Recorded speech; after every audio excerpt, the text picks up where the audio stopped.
Good morning. Good morning. How are you? It's Dr. Brenda Eshin Shoshana back for another talk on simple solutions in a complex world. Good morning.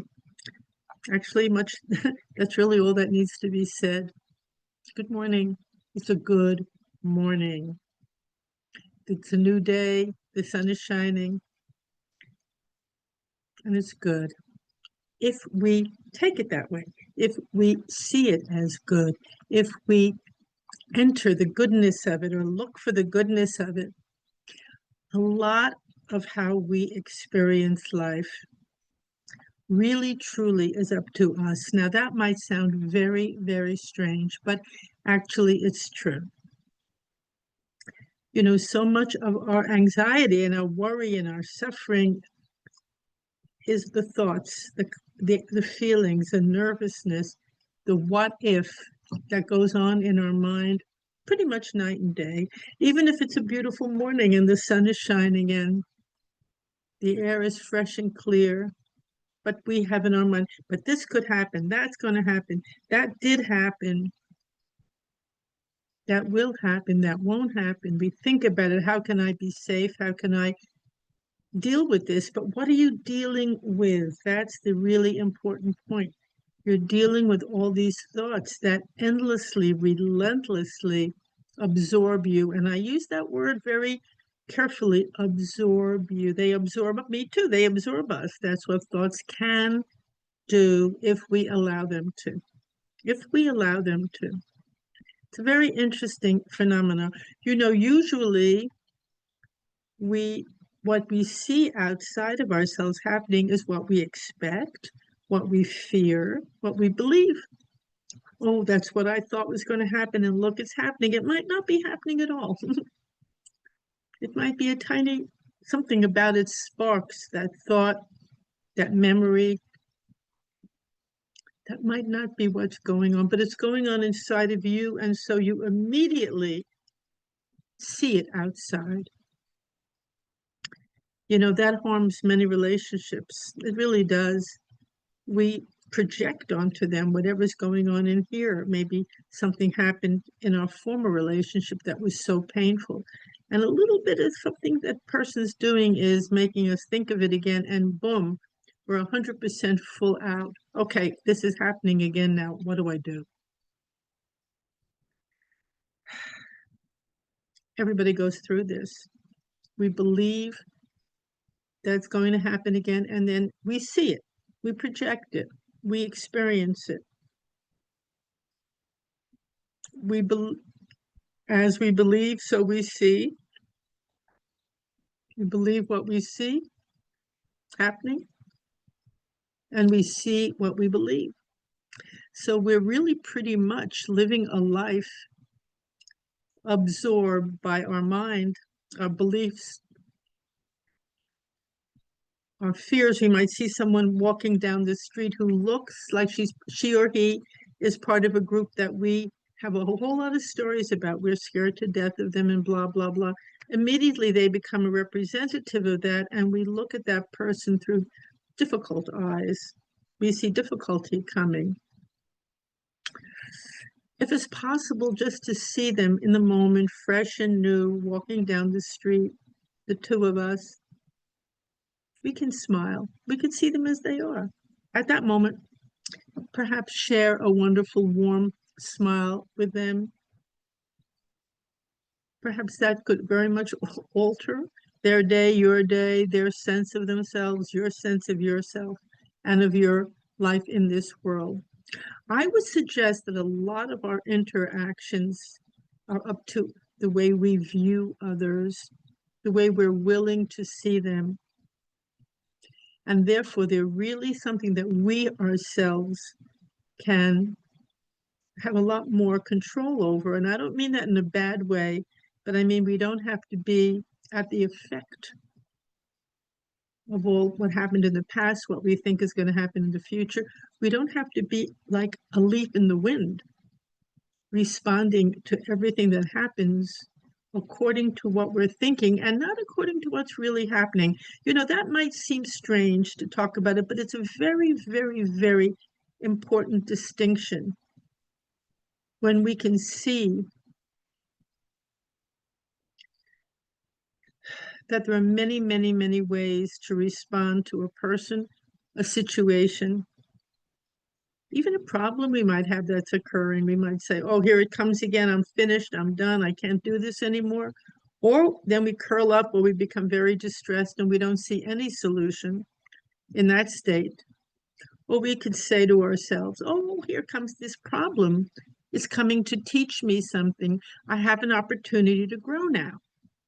What am I going to learn from this? That produces a whole different way of encountering a problem or a person. Life is not static. We kind of believe things are static. They're going to be the same as they've always been, and they're going to conform to some of our expectations. In psychology, we can even call them catastrophic expectations. We expect some kind of catastrophe. And by constantly dwelling on it and expecting it, in a way, we're participating in creating it. We're seeing it. We're responding as if it's happening. We're part of that energy.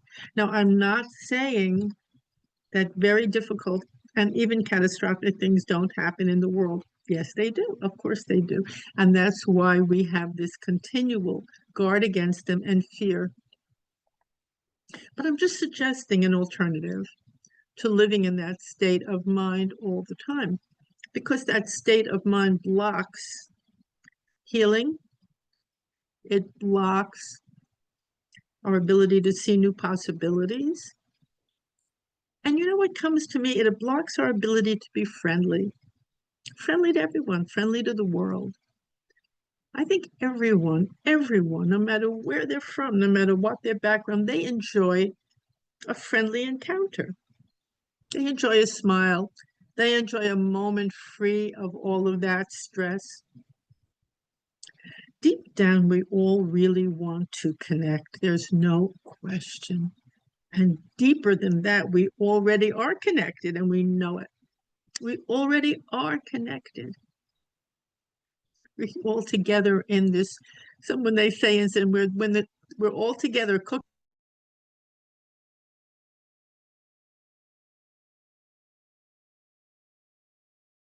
when it's ready, it's ready. It's all cooked. It's a universe here to grow, to learn, to be friendly, to the world, to each other, to ourselves, even friendly, warm. There's never anything, I promise you this, there's never anything lost by being warm, by seeing the goodness in someone and in a situation.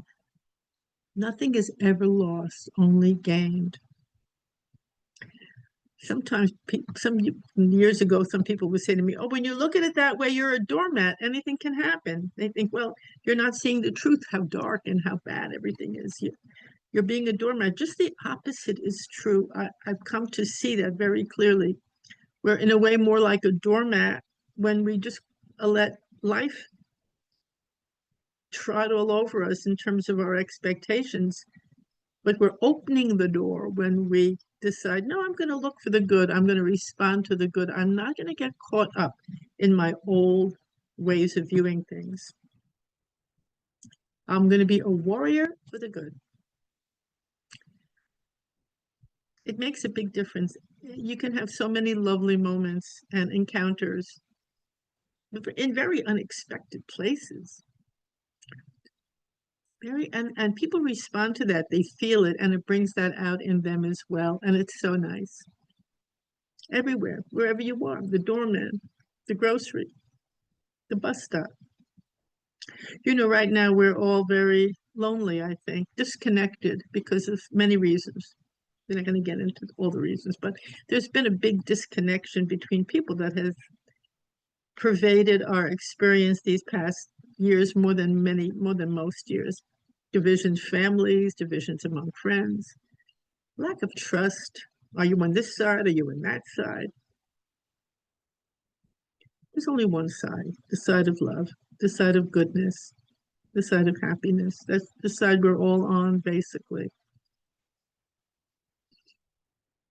So that's why really I'm here to offer a different perspective. That's all.